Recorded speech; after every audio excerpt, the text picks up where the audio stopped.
The U.S. has temporarily eased up on tariff hikes for certain countries, including Thailand, following global market jitters.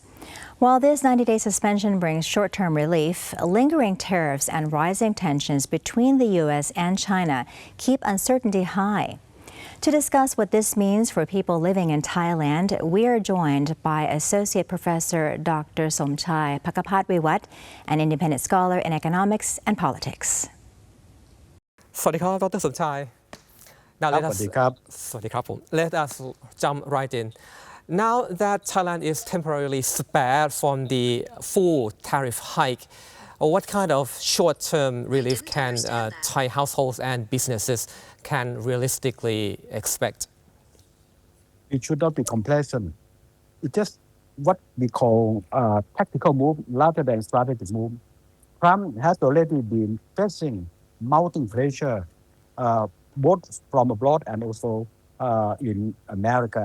Particularly if you look at the bond yield, the bond yield for the 10th year has been increasing.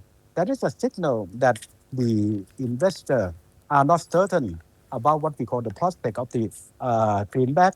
And secondly, the mounting pressure of the American people also having a lot of effect on what Trump should do. So Trump just paused for 90 days. During this 90 days, no one knows what will happen. So we have to be cautious about the prospect. And what Trump is trying to do is to reduce the pressure from other front in order to concentrate on China. That is what we have to be cautious because not only we are not having what we call the final end game within the short-term outlook, but even, for example, we are spared from what we call the conflict. The conflict between the two giants, America and China, have a lot of impact on all the countries, particularly us, because we depend to a large extent in trading, in tourism, and direct investment. So this is what we have to be prepared. Rather than just be complacent, be happy with the short term, we need to prepare for the negotiation. We need to prepare for the long term of the what we call the end game. That is what we need to do.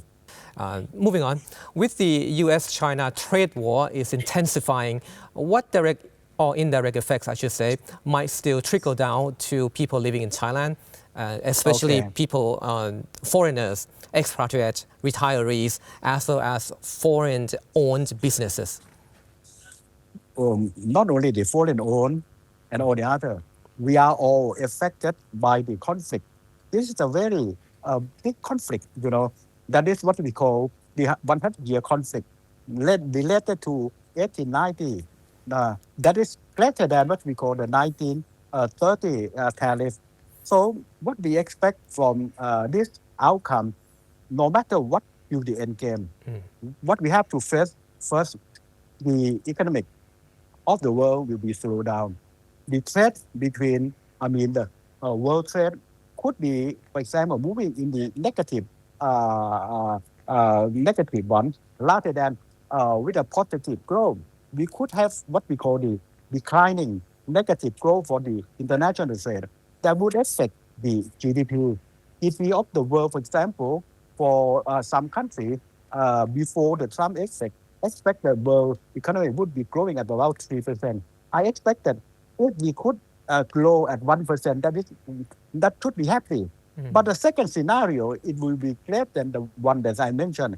If, for example, the United States of America face what we call the recession, and would affect, for example, the other partner, particularly like EU and all the other. So this is the second outcome, the second scenario that would be clever than the first one. Given how fast the global situation shifted in just only a few days, how should residents as well as the business sector in Thailand prepare for the future shocks or sudden policy changes like what just happened today? The future shock is a new normal. We have the only certainty is the uncertainty. That is what we have to prepare for any eventuality, the uncertainty. Because during that 10 years, we have already faced a lot of event shock, So we have to face what we call the new normal. But anyway, with the Trump system, going on, the effect will be long-lasting. It's not short-term. The first effect is that there could be what we call a deglobalization.